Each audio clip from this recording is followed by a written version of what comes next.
오전에 말씀을 했습니다. 마가복음은 두 가지 큰 주제를 가지고 있습니다. 1장부터 8장까지는 예수 그분은 누구인가? 라는 질문. 우리가 주님이라고 부르고 왕으로 섬기는 예수 그는 어떤 분이신가? 귀신을 쫓아내시고 병자를 고치시고 사람들에게 육체적인 음식도 주실 뿐 아니라 영적인 요구도 채워주시는 그런 그 구세주죠, 구주지요, 구원자. 그분은 누구인가라는 것을 다뤘고, 마가복음 8장 이후부터는 그분의 가는 길을 우리가 갈 수 있는가라는 큰 질문을 합니다. 그에 대한 이야기를 마가가 하고 있는 것입니다. 이것을 일일이 다 보면은 좋겠지만 간략간략하게 한번 보겠습니다. 오후 시간이니까.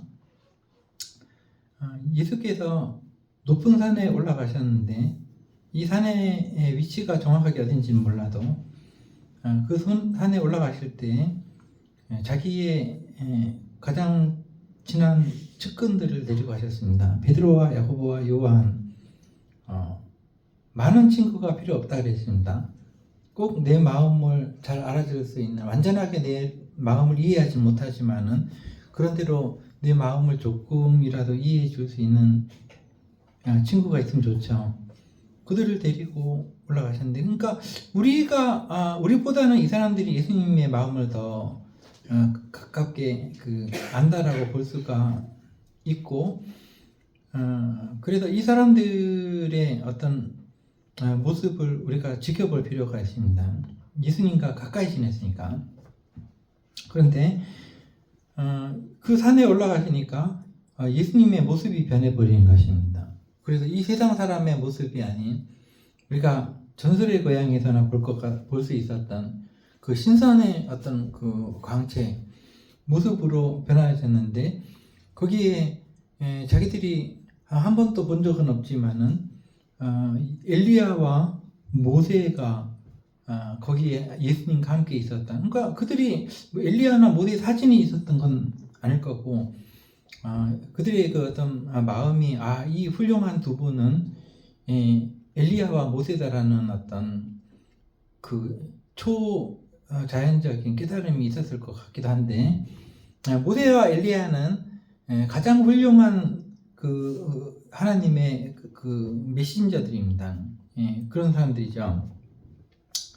그래서 그 모습이 예수님이 휘황찬란하게 변했고, 가장 존경하는 모세와 엘리야가 예수님과 토론하고 세 명이서 이렇게 있는 것을 보고 그들은 소리를 질렀습니다. 특히 베드로가, 최측근 베드로가 랍비야 선생님, 여기가 좋습니다. 영광의 주님, 여기가 멋집니다. 이 장소 우리가 여기서 사는 게 좋겠습니다. 우리는 항상 신앙생활을 하면서 영광의 모습만 추구하죠. 영광스러운 교회 풍족한 삶, 영광스러운 목회자, 칭찬받는 교회, 꿀리지 않는 돈이 많은 교회, 뭐 이런 거, 영광스러운 그 삶, 정치가 또 선거 때면은 가서 굽신거리는 큰 교회, 이런 영광스러운 교회를 우리는 원하죠.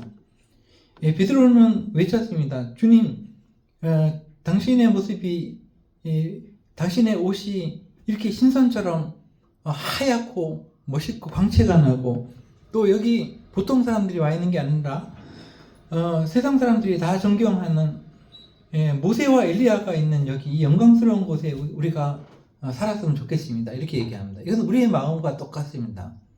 얼마나 좋겠습니까? 그러면은.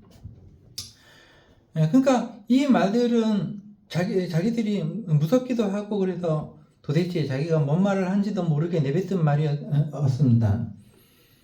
그게 6절에 나오고, 그러나 하나님께서 음성으로 소리를 들려주시기를 너희들의 마음대로 그렇게 하지 말고 너희는 예수의 말을 들으라, 이렇게 함으로써 일단락이 되었고, 그들이 본 영광스러운 거기서 살고 싶었는데 그것은 아주 잠깐뿐인 경험이었고 다시 그 초라한 옷을 입은 자기들 예수와 그 세 명의 제자들이 산에서 있었다라는 것이 하나의 신비 경험인데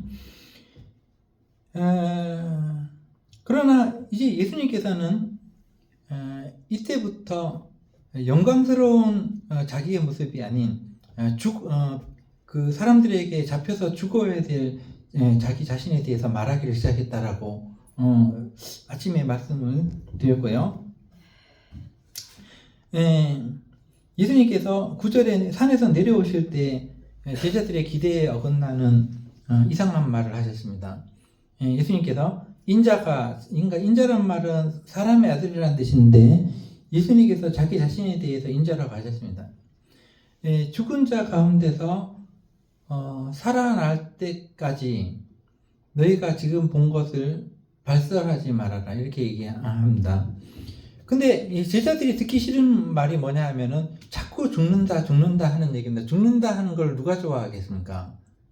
살아있는 사람들도 죽는다 그러면 싫어해요. 눈앞에 죽음을 앞둔 사람도 죽는다 그러면 싫어하는데 자기의 주님께서 자기들의 랍비 선생님께서 자꾸 죽는다, 자기가 죽어야 된다, 죽는다 이렇게 말씀하시니까 이게 뭐냐 도대체 10절에 이게 도대체 무슨 말이냐, 자꾸 죽는다 그러는데 죽은 자 가운데서 다시 살아난다는 게 도대체 뭔 말이냐라고 서로 이렇게 10절에 보니까 이게 도저히 이 말은 받아들일 수가 없다. 한창 영광스러운 예수님이고 이제 그 인기 그대로 가면 왕도 해먹을 수 있고 이 세상에서 훌륭한 선지자로 한 그 예수 학파를 이루어서 세상에 유명세를 떨 수 있을 텐데 이게 죽는다는 말이 무슨 말이냐고 서로 문의했다. 10절에 서로 문의했습니다. 이게 무슨 말일까? 하고 그런저런 어떤 이야기는 자세하게 우리가 할 수가 없고 예수님께서 제자들과 함께 내려와 보시니까 귀신 들린 아들을 그 예수님께 데리고 나왔습니다. 어떤 사람이. 근데 예수님은 그 세 제자와 함께 어디 출타 중에 갔다 왔잖아요. 그 산에. 그러니까 내려와 보니까 나머지 9 제자가 그 어찌할 바를 몰라서 선생님이 해줘야 되는데 귀신 쫓아내는 건 선생님 저분인데 9명은 어쩔 줄 몰라서 이렇게 있다는 거죠. 그래서 예수님께서 그 모습을 보고 조금 답답해 하시면서 그 믿음이 없냐, 너희들이 아직 이런 것도 못하냐 하시면서 얼마나 너희를 참아야 되겠냐 19절에 답답하다는 거죠.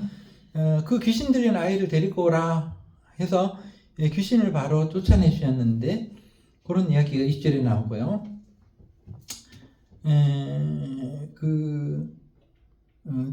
데리고 나서 이제 고쳐주실 때 믿는 자에게 능치 못할 일이 없는다 이런 말씀도 하시고 하는데 우리가 그 눈여겨보고 싶은 것은 뭐냐면 제자들이 이제 나중에 28절에 보니까 선생님 우리는 왜 선생님 하는 것처럼 귀신을 못 쫓아냅니까? 이렇게 질문을 합니다.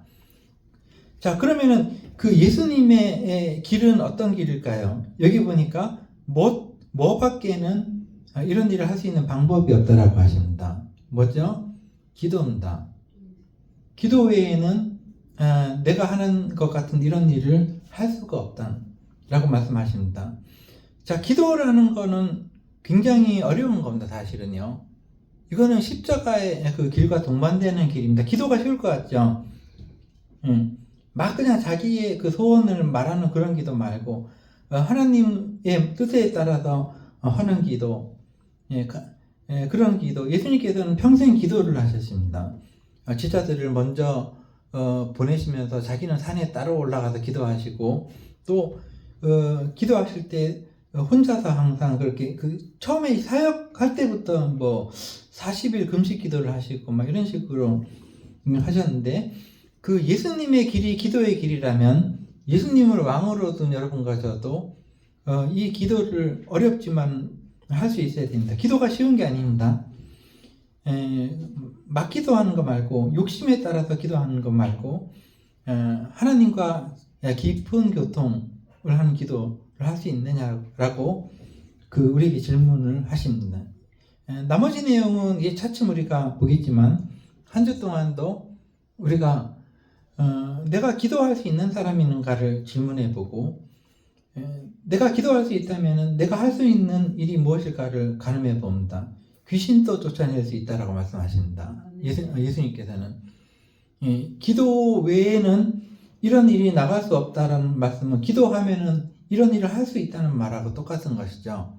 그래서 여러분과 제가 한 주 동안 살아가면서 기도는 말로 하는 게 아닙니다. 물론 겉으로 말로 할 수도 있겠지만 마음에 간절히 원하는 것, 하나님의 마음에 드는 그 무엇, 그것이 기도인 줄을 알고 여러분과 저도 예수님처럼 기도하면서 이겨내는 겁니다. 어떤 어려운 일이든 예수님께서는 죽기 직전까지 기도하셨습니다. 정말로 두려움 속에서 십자가라는 그 흉악한 처형을 받으시기 직전에 땀이 물 흐르듯이 머리에서 아래로 떨어졌다라고 성경은 기록하고 있습니다. 그것이 너무나 간절한 기도. 이 길을 완전히 걸어갈 수 있도록 하나님께 도와달라고 기도하는 거죠. 영광의 길이 아닙니다. 고난의 길입니다. 십자가의 길은. 이것을 견뎌나가기 위해서는 여러분과 제가 기도할 수 있는 그러한 사람이 되기를 기도하겠습니다. 기도하겠습니다.